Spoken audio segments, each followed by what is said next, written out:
센터장님 안녕하세요. 네, 안녕하세요. 반갑습니다. 네, 센터장님 귀한 시간 내주셔서 감사합니다. 아유, 이렇게 찾아주셔서 감사합니다. 그러면 인터뷰를 시작해 보도록 하겠습니다. 네. 소개랑 투썸 AI 소개랑 이렇게 해주시면 감사하겠습니다. 네, 반갑습니다. 윤주영입니다. 네. 지금 국민대학교 소프트웨어융합대학 교수이고 또 인공지능 활용을 교육하고자 하는 투썸 AI 스쿨의 센터장으로 같이 일을 하고 있습니다. 네, 감사합니다. 센터장님, 제가 이제 교육과 AI에 관련된 질문을 좀 하려고 하는데요. 진짜 요즘 명실상부 AI 시대인데 AI가 교육에 어떤 영향을 끼칠 것 같은지 의견을 좀 말씀해 주시면 감사하겠습니다. 네, 사실 굉장히 큰 주제고요. 네, 제가 여러 가지 이제 AI에 관련된 교육을 하는데 AI가 이제 교육에 영향을 미치는 방향이 있고 또 교육이 AI에 어떻게 미칠까 또 같이 좀 생각해야 될 문제인 것 같아요. 네. 네, 근데 인공지능이 교육에 영향을 미친다. 아주 단순하게 생각하면, 선생님 대신에 인공지능이 이렇게 교육을 하는, 그런 것들은 사실 지금도 여러 가지 서비스들이 이미 나오기도 하고, 많은 시도도 있고 하잖아요. 근데 이제 그 전에 사실 교육이 뭔지를 좀 생각을 해봐야 될 것 같아요. 교육이 뭐예요? 교육이라는 것은 이제 학생들이 세상을 살아가는 데 있어서 필요한 것들을 이제 알려주는 것이라고 생각합니다. 네. 그러니까, 어떻게 보면 이제, 인간일 수 있는 몇 가지 그런 동물과 비교되는 것 중에 하나가 교육인 거잖아요. 사실 우리가, 교육 때문에 사실은 우리가 이 자리에 있는 거고, 앞으로 계속 성장하고 인류 이렇게 성장해 온 건데, 인공지능이 교육에 영향을 분명히 사실 모든 도구는 영향을 미치잖아요. 네, 그렇죠. 인공지능 전에, 그렇죠. 컴퓨터, 인터넷, 모바일, 이게 다 결국 영향을 미치는데, 맞아요. 왜 도대체 인공지능은, 미치는 영향은 우리가 더 심각하게 생각을 하고 있는지 왜 그렇다고 생각하세요? 이제 영향력, 파급력 사실은 다른 도구에 비해 크기 때문이라고 생각합니다. 네. 어떤 영향을 미칠까? 영향이라기보다는 이제 과연 저는 이제 도구니까 도구는 보통 이제 우리의 문제를 해결하는 현재를 더 개선시키는데 우리가 도구를 쓰잖아요. 또 이제 인공지능이 영향은 이제 좋은 영향을 미쳐야 될 것이고 그렇다면 이제 문제 해결을 해야 되는데 이제 사실 교육의 문제가 뭔지를 생각해 보면 과연 그 교육의 문제를 인공지능이 해결할 수 있을까라는 게 이제 결국 영향일 것 같아요. 네. 이제 교육의 문제는 이제 워낙 많은데 전 세계적으로 인류의 교육의 문제도 있고 이제 우리는 이제 대한민국 우리의 교육의 문제를 보면 제가 생각하는 어떤 교육의 문제는 획일화된 교육? 사실은 획일화된 교육에서 이제는 좀 더 개인화된 교육으로 많이 가고 있는 것 같아요. 그리고 또는 이제 사교육, 그렇죠? 사교육. 특히 인구가 줄어들고, 학령 인구가 줄어들면서 부모님들은 예전엔 둘, 셋이었던 자녀가 이제 하나가 되니 사실 더 이제, 거기에 신경을 쓰고, 사실 더 뭔가 투자를 하게 되고 이제 하겠죠. 소득이 줄어드는 건 아닐 테니까. 네.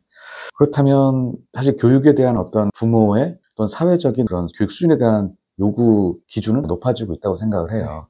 그 부분을 사실은 AI라는 도구가 도울 수 있지 않을까. 제가 바라는 거는 교육의 상향 평준화를 위해서 인공지능이 잘 활용됐으면 좋겠다. 그런 생각입니다. 네.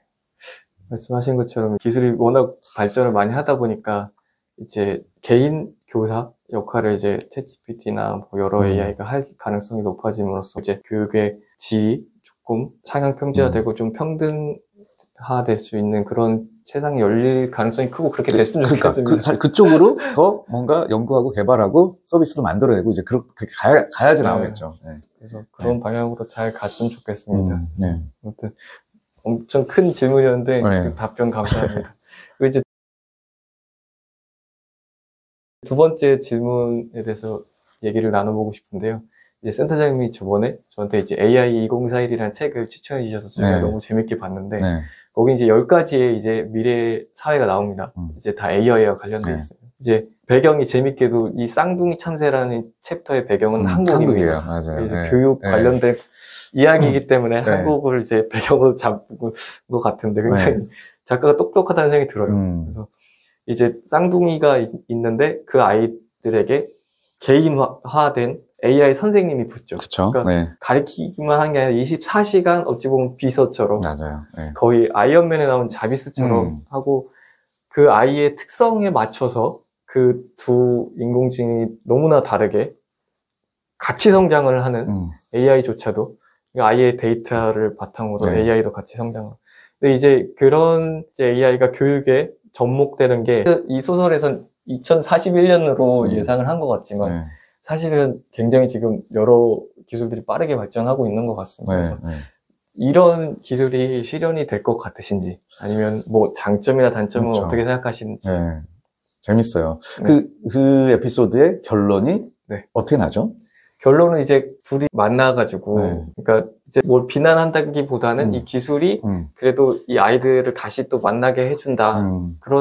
그래서 이 책에 제가 좀 마음에 들었던 점은 이제 기술을 완전 찬양을 한다거나 완전 비난을 한다기보다는 찝어줄 부분 찝어주면서 이야기를 마무리하더라고요. 약간 그래서, 독자한테 판단을 맡기는. 네, 그래서 그런 부분에서 저도 이 책을 굉장히 인상 깊게 봤는데요.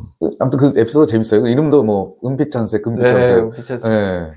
부분적으로는 분명히 가능하고 그 부분들이 더해져서 사실 거기에 나오는 어떤 그런 자비스 같은 AI 에이전트가 교육을 위한 개인 가정 교사인 거잖아요. 네. 역사씨가. 그렇죠. 뭐 불가능한 얘기는 아닐 것 같죠. 결국 이제 시간이 지나면서 여러 가지가 쌓이면서 만들어질 텐데, 일단 전적으로 이제 그게 되려면 일단 지금의 인터페이스로는 안 되는 거잖아요. 지금의 그렇죠. AI 인터페이스로는. 물론 이제 계속해서 지금은 이제 키보드로 우리가 인터페이스를 하다가 이제는 사실 뭐 이제 음성이 당연히 더 자연스러워지고 빨라지고 이번에 나온 것처럼 그렇게 하기 때문에 이제 하는데, 이제 사실은 단순히 이제 음성만으로는 안 되고 사실은 더 거기에 다른 인터페이스가 들어가야 되잖아요. 그리고 그게 사실은 어떠한 디바이스를 통해서 그것이 구현될 것인지 뭐 이런 사실 이제 그런 기술적인 하드웨어 문제도 있고 인터페이스의 문제도 있고 한데 분명히 그런 것들은 저는 해결이 될 거라고 생각을 해요. 중요한 건 컨텐츠잖아요. 그렇죠. 그게 제일 중요해요. 네, 그게 제일 중요하잖아요. 그러니까 뭐 그냥 이론적으로 생각하면 지도해야 할 생의 모든 데이터를 다 학습을 하고 그래서 분석을 하고 그래서 이제 뭔가 더 그 퍼스널라이즈된 정보를 제공하는 이제 그런 걸 텐데, 그런 AI 에이전트가 옆에 붙어서 날 도와주면 좋을 것 같으세요? 어떨 것 같으세요? 네. 이제 AI 시대에 사는 아이들은 이게 좋은지 나쁜지 이제 판단하기 전에 이제 그걸 쓰게 될 텐데, 이제 안 쓴 입장에서는 사실은 굉장히 소름 돋습니다. 맞아요. 저도 그래요. 네. 저도 그렇게 뭐 굳이 쓰고 싶지 않을 것 같아요. 근데 말씀하신 것처럼 애초에 그렇게 교육을 시작되면 아니 그거에 대한 어떤 뭐 싫다 좋다가 아니라 그냥 학교 가는 것처럼, 그죠? 학교 선생님이 하는 것처럼 그냥 이 집에서부터 알파벳 가나다를 배울 때 이미 옆에서 AI 가정교사가 나와 같이 한다 라는 게 되면 그냥 자연스럽게 받아들이겠죠. 그렇죠. 사실 저는 장점과 단점 해봐야 할 것 같다는 생각이 들어요. 사실 지금 뭐 어떤 컨텐츠가 어떤 식으로 제공될지 모르지만, 근데 일단 지금의 이제 나와 있는 어떤 교육 AI를 활용한 교육 그런 서비스를 봤을 때 그게 영어 공부하는 것도 있고 수학 공부하는 것도 있잖아요. 분명히 점수를 높이는 데는 도움을 주겠죠. 네. 점수를 높이는 게 교육의 목적이냐. 그렇다면 단기간에 어떤 성적 향상은 분명히 될 것 같긴 해요.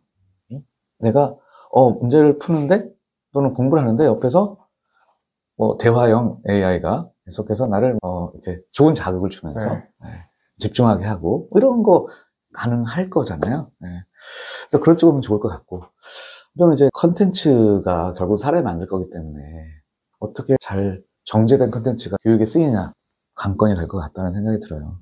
되게 재미있는 문제예요.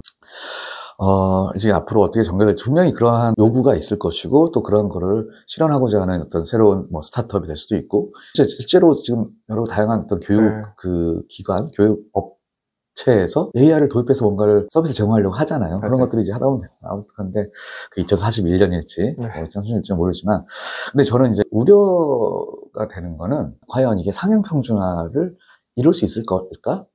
아니면 지금 오히려 교육의 격차가 더 커지지 않을까? 네, 그런 우려가 이제 있는 거죠. 사실 해결해야 될 문제들이 교육의 격차잖아요. 여러 가지로. 지금 대한민국을 봤을 때는 서울과 지방이라는, 꼭 교육의 격차라기보다는 어떤 그런 서울과 지방이라는 차이 있고, 또 서울에 많이 모여 있고 이런 건데, 또는 이제 어떤 빈부의 격차가 분명히 있을 것이고, 사교육을 받을 수 있는 애가 있고 못 받는 사람이 있을 것인데, 이런 AI 에이전트가 나왔을 때 그것이 제가 볼 때는 분명히 사교육 기관에서 먼저 제공을 하게 될 것 같다는 생각이 들어요. 어떤 국가적인 차원보다는. 네. 그럼 이것도 지금의 사교육이 다른 형태의 사교육으로 모양이 바뀌어서 제공되는 게 아닐까. 그렇다면 이게 결국은 교육사업도 결국 영리사업이어야 될 것이고, 그렇죠? 학원이 그런 것처럼.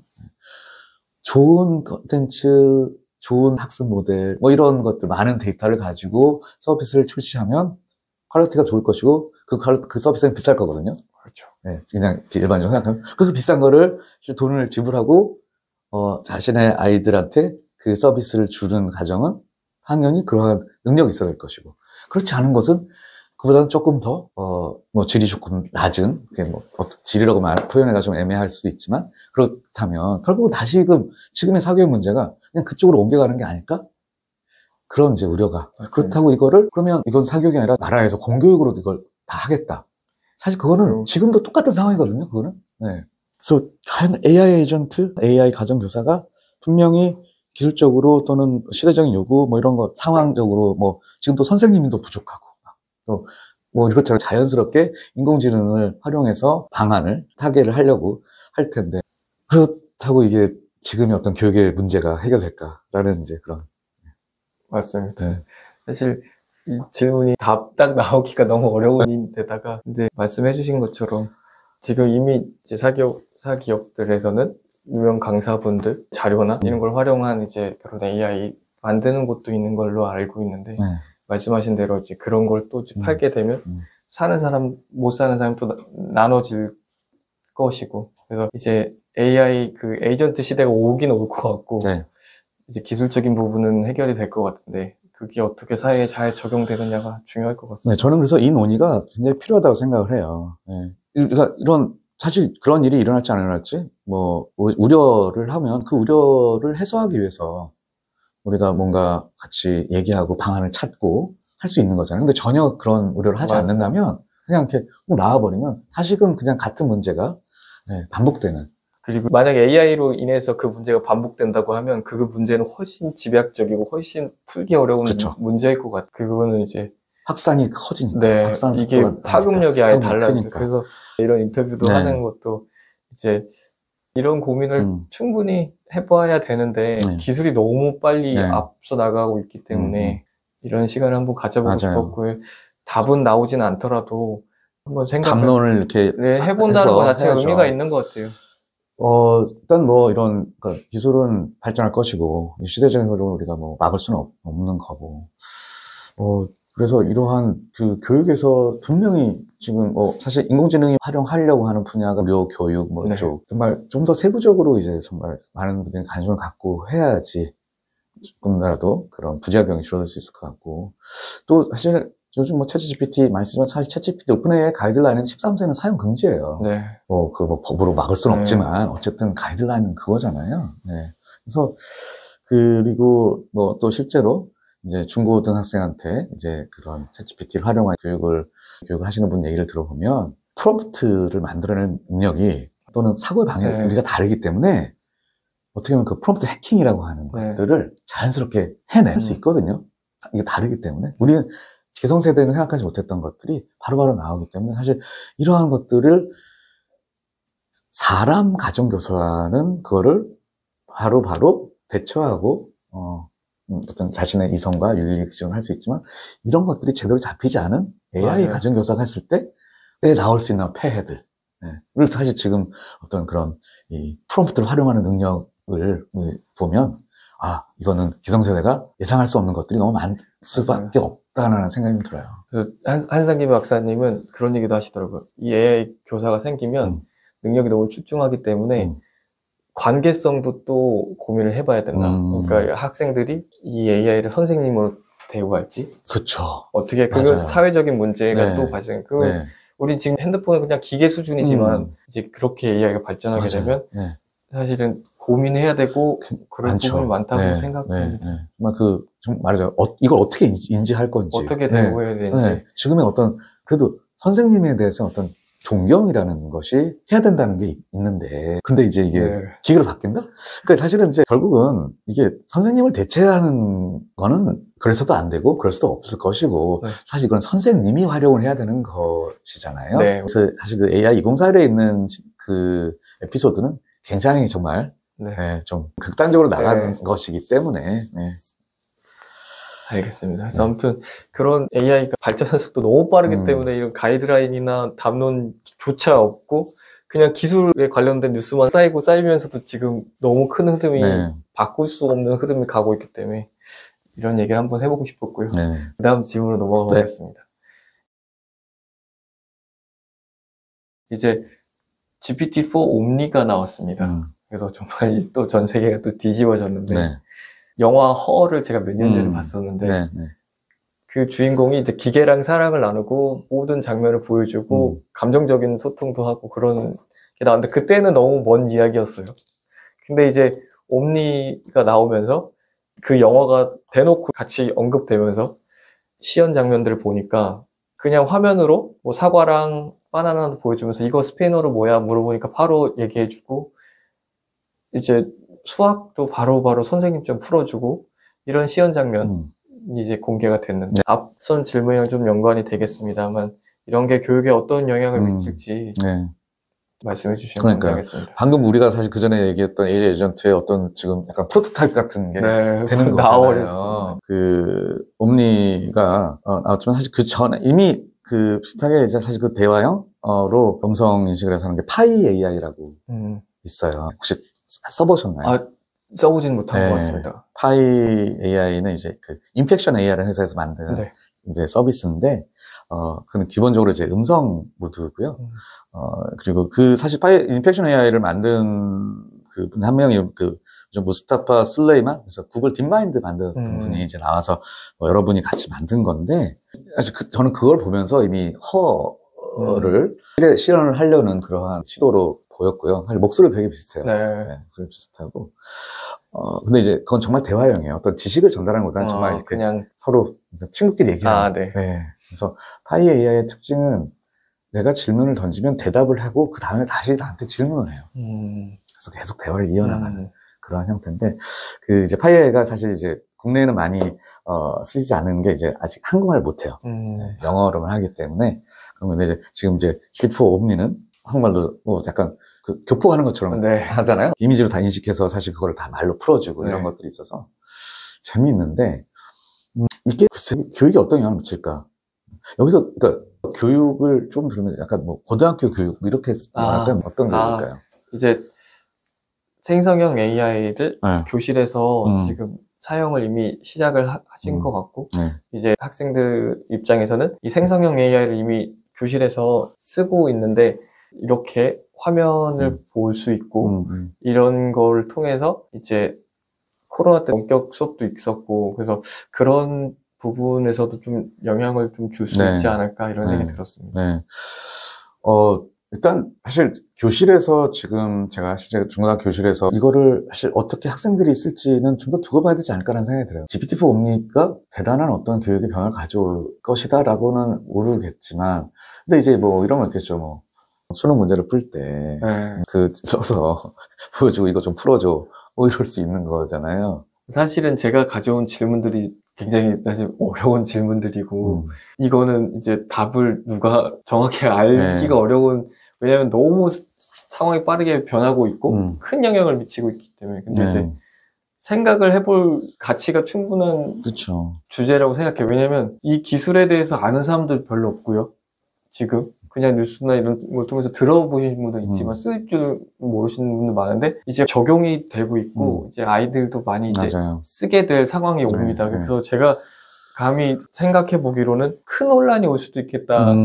이런 고민 충분히 없는 상황에서 이제 많은 사람이 써버리면 이제 그때는 고민할 시간이 없죠. 네. 이제 그 옴니 얘기를 조금만 더 하면 이제 분명히 이제 어떤 기술적인 거지만 또 하나는 뭐 이제 개발자 입장에서는 GPT 옴니의 뭐 API가 더 가격 싸고 성능 좋고 이제 그런 좋은 점이 있어서 일반 사용자한테는 사실 GPT 옴니가 무료잖아요. 이제.